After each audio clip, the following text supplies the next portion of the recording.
Hi ಎಲ್ಲರಿಗೂ ನಮಸ್ಕಾರ. Kannada to English learning YouTube ಚಾನಲ್ಗೆ ಆತ್ಮೀಯವಾದಂಥ ಸ್ವಾಗತ.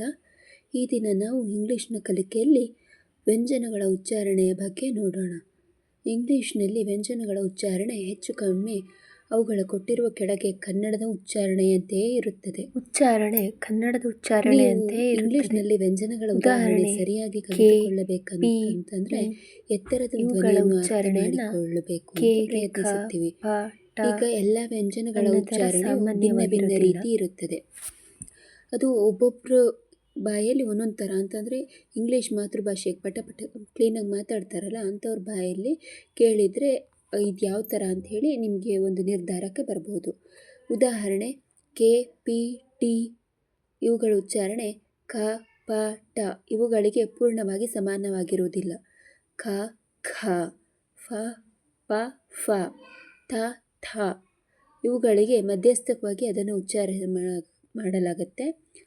ಉದಾಹರಣೆಗೆ ಜಯ ಉಚ್ಚಾರಣೆ ಜ ಥರ ಇರಲ್ಲ, ಅದನ್ನು ಡ ಇವುಗಳ ಡ ಅಂತಲೂ ಉಚ್ಚಾರಣೆ ಮಾಡ್ಬೋದು.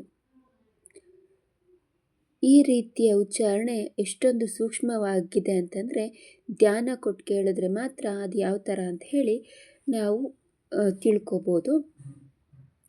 ಈಗ ಉದಾಹರಣೆ ತಗೊಳ್ಳಿ.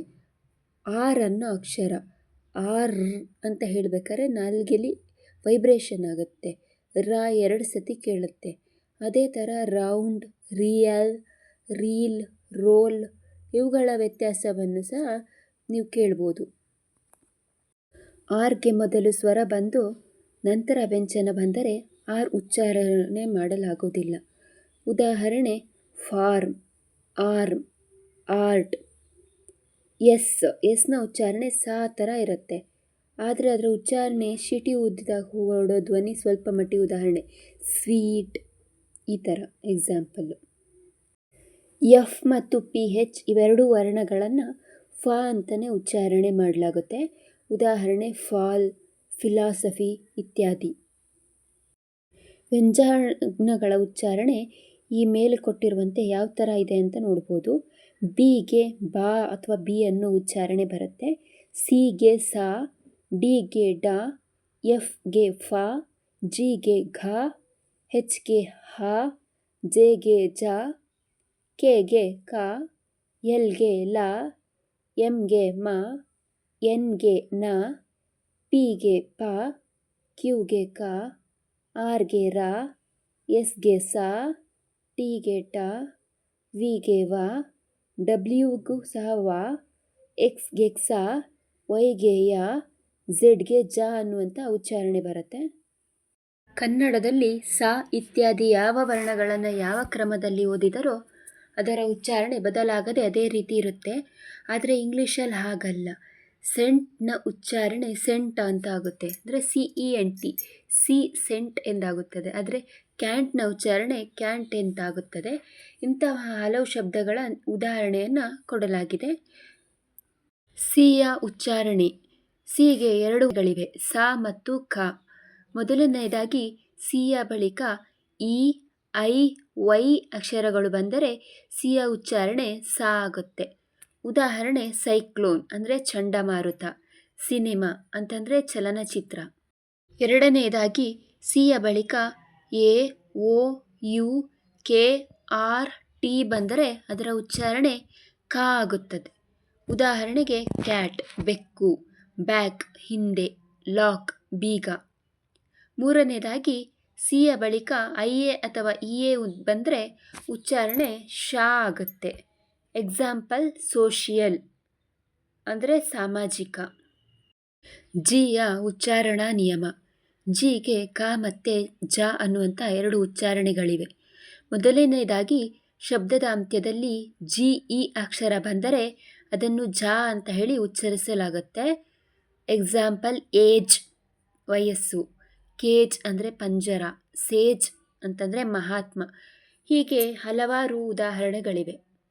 ಈ ಪ್ರಕಾರ ಕೆಳಕಂಡ ಶಬ್ದಗಳಲ್ಲೂ ಜ ಎಂದೇ ಉಚ್ಚರಿಸಲಾಗುವುದು. ಉದಾಹರಣೆಗೆ ಜಿಂಜರ್ ಅಂದರೆ ಶುಂಠಿ, ಇಮ್ಯಾಜಿನ್ ಊಹಿಸುವುದು, ಜೆಮ್ ಮಣಿ. ಜಿಗೆ ಗ ಎಂಬ ಉಚ್ಚಾರಣೆ ಸಹ ಬರುತ್ತೆ. ಉದಾಹರಣೆ ಬಿಗ್ ದೊಡ್ಡದು, ಗಿವ್ ಕೊಡುವುದು. ಎಸ್ನ ಉಚ್ಚಾರಣಾ ನಿಯಮ. ಎಸ್ನ 3 ಪ್ರಮುಖ ಉಚ್ಚಾರಣೆಗಳು ಜ, ಸ, ಶ. ಮೊದಲನೆಯದಾಗಿ ಶಬ್ದದ ಕೊನೆಯಲ್ಲಿ B E, G, G E, G G, I E, E F, Y ಮುಂತಾದ ಅಕ್ಷರ ಬಂದರೆ ಅದರ ನಂತರ ಬರುವ ಎಸ್ನ ಉಚ್ಚಾರಣೆ ಜ ಆಗಿರುತ್ತದೆ. ಉದಾಹರಣೆ ಟ್ರೈಬ್ಸ್ ಆದಿವಾಸಿಗಳು, ಬ್ಯಾಗ್ಸ್ ಅಂದರೆ ಚೀಲಗಳು, ಎಗ್ ಅಂದರೆ ಮೊಟ್ಟೆ ಇತ್ಯಾದಿ.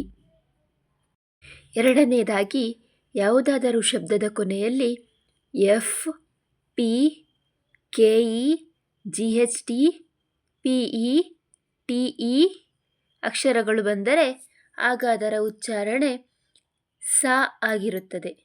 ಎಕ್ಸಾಂಪಲ್ ಲಿಪ್ಸ್ ತುಟಿಗಳು, ಕೈಟ್ಸ್ ಗಾಳಿಪಟಗಳು, ಜೋಕ್ಸ್ ನಗೆಮಾತುಗಳು, ಹೋಪ್ಸ್ ಆಶಯ, ಶಿಪ್ಸ್ ಹಡಗುಗಳು ಇತ್ಯಾದಿ. ಮೂರನೆಯದಾಗಿ ಶಬ್ದದಲ್ಲಿ ಎಸ್ ಅಥವಾ ಎಸ್ಎಸ್ ನಂತರ ಐಎ, ಐಒಎನ್ ಅಕ್ಷರಗಳು ಬಂದರೆ ಎಸ್ ಅನ್ನು ಶ ಎಂದು ಉಚ್ಚರಿಸಲಾಗುತ್ತದೆ. ಎಕ್ಸಾಂಪಲ್ ಏಷ್ಯಾ ಖಂಡದ ಹೆಸರು, ಪೆನ್ಷನ್ ನಿವೃತ್ತಿ ವೇತನ, ಸೆಷನ್ ಅಧಿವೇಶನ, ಮ್ಯಾನ್ಷನ್ ಭವ್ಯ ಕಟ್ಟಡ ಇತ್ಯಾದಿ. ಎರಡನೆಯದಾಗಿ ಶಬ್ದದಲ್ಲಿ ಎಸ್ ನಂತರ ಟಿಐಒಎನ್ ಬಂದರೆ ಟಿಯ ನಂತರ ಯುಆರ್ಇ ಬಂದರೆ ಟಿಯ ಉಚ್ಚಾರಣೆ ಚ ಎಂಬಂತೆ ಬರುತ್ತದೆ.